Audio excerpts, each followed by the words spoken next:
that, oh, for pity's sake. But I'm in the right place. There we go. That is our watermelon melomel. We started that last Sunday. I think it was last Sunday. Mm-hmm. And by Monday evening. No, Wednesday. Was that Wednesday? Yeah, it was Wednesday. It was the long Wednesday stream. Oh, yeah.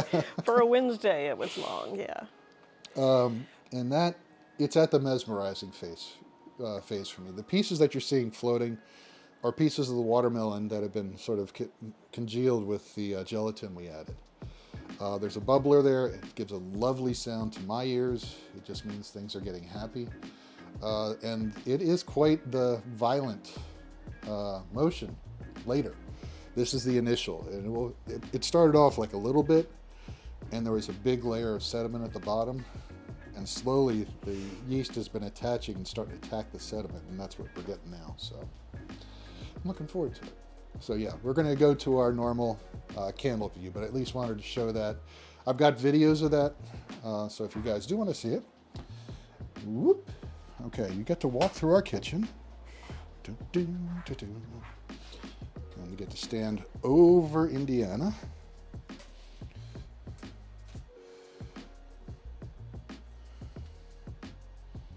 Here we go. And hook up our power, because even though, you know, I looked at all the recipes, about 2.5 hours, I know it's going to go over that. So I want to make sure we don't run out of battery. Do my kids know I stream? Oh, that was to Pops. Oh, gotcha. Okay. It's an overly, gets flambéed. Oh. The dizzy waters, yes. That's, you know, when I first had that happen to me, it's like, is that all right? What's going on in there? And, you know, it's just because there's a current and the bubbles just start going up the same paths, and the CO2 makes it go faster and faster. It's just wonderful. Chaos theory. So yeah, we had a challenge with the friendship bread. The recipe calls for 3 eggs, 1 cup of canola oil, 1 cup of sugar, 2 teaspoons cinnamon, half a teaspoon of vanilla. There's baking powder, baking soda, salt, flour. The last ingredient, 1 large 5-ounce box of vanilla instant pudding. Guess what the second and third ingredients in the pudding are? Give up?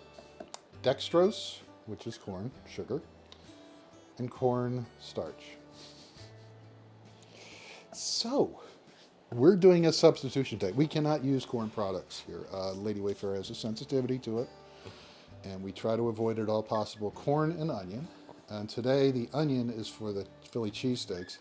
We have substitutes for these. We can use bell pepper with a seasoning called asafoetida powder.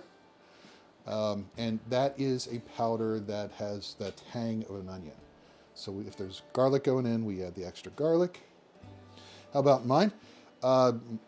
Ginger Tea is my daughter, and she usually is the moderator here. So yes, she knows. Older daughter? We told her. I told her. Yeah, but she's not engaged. But No. They're both aware. They're both aware. Wait, what do you normally put in your They're cheesesteaks? adult children. Yeah, they're adult children. Yeah. Thank you, Egg. Cheesesteaks typically have onion. There is like 1 onion between 2. You saute the onion down, add garlic, add the ribeye steak, sliced thin, saute that up, throw it on a hoagie roll, and Wednesday we made hoagie rolls. And again, we're making these because we want to be sure they're safe. So we do a lot of our own cooking here. Some things that most people wouldn't do, partly because I like it, and partly because we need to. It's also economical. What got you? Yes, it sometimes is. It usually is. What got me into streaming? Said daughter got me into streaming. There is a streamer, Cake Jumper. Do a shout out for her. Yeah, I'll do I that. started following her with my daughter because we were working at the same company, and this was during COVID. So she'd be on in the background, and she was just a wonderful Irish woman, and very friendly, very personable. So I enjoyed that, and then Fridays she started cooking. She had a baking stream, and she would just make something. And one of those Fridays, she rated Ben Sultan, which is another UK, well, he's UK, not Ireland. She's Republic of Ireland. Ben, I think, is in UK proper, or in Great Britain proper.